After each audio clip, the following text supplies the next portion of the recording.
Paige and the Kizers started out when I was a freshman. At the end of my freshman year, I had done one song with a group of friends. And I was like, I really want to make a band that I get to work on more original music with. So I went to Tria Craft, who was one of my best friends freshman year, phenomenal keyboard player. And I was like, are you interested in playing in a band starting next fall with me and my music?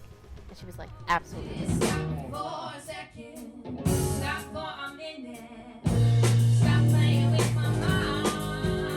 Oh, stop. We had our first rehearsal in September of 2019, and it was just magic. I mean, I left that rehearsal and I was like, whoa.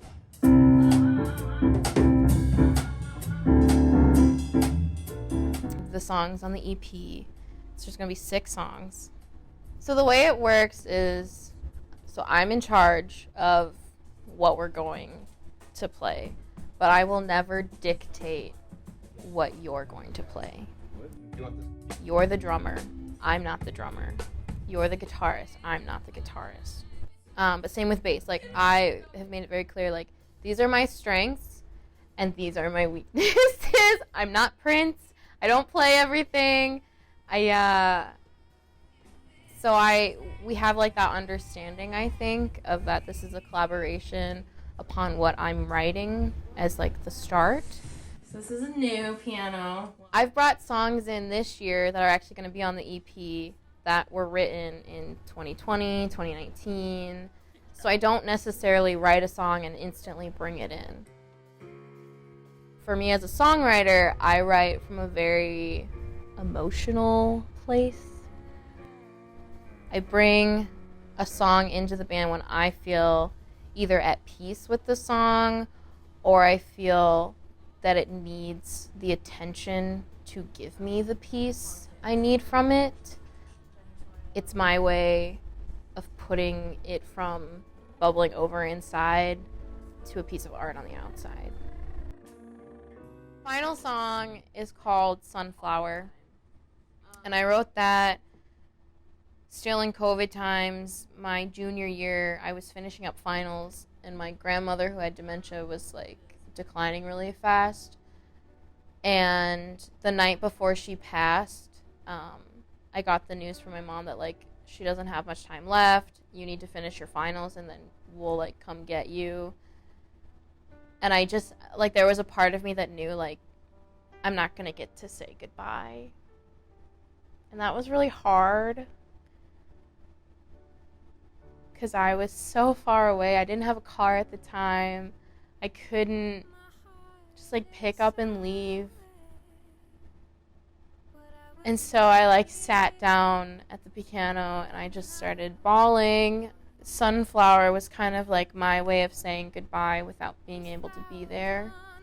And so that night my mom let me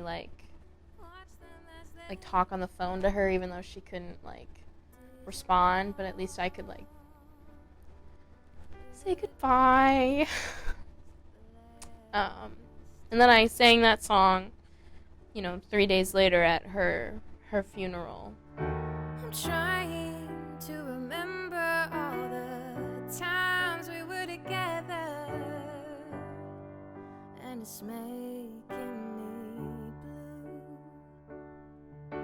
Sunflowers and picnic baskets. The music I write helps me heal, and if it can reach one other person who needs to hear it in that moment, then I've done what I can and what I'm supposed to do. That is what I feel my calling is. The month of October, I asked everyone to just really commit to the rehearsal times. The 18th is a question mark. The 18th is a question mark. And for sure the 27th. And for sure the 27th. Yes. Okay. Okay. So I wanted us to go in the studio, know what we were doing, and not do any writing. I felt prepared. I did. I had confidence in everyone there. Again, I love them. to pieces. I love everyone because they help me take what I've written sobbing at the piano and bring it to life into what it is in that creation. So I'm just really grateful for all of them. The day of the studio was intense.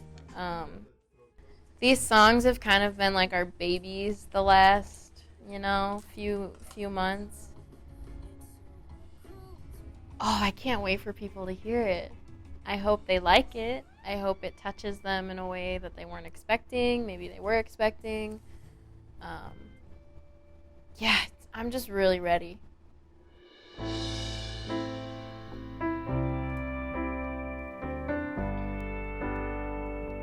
If I could pass anything on, it would be to trust yourself and never give up.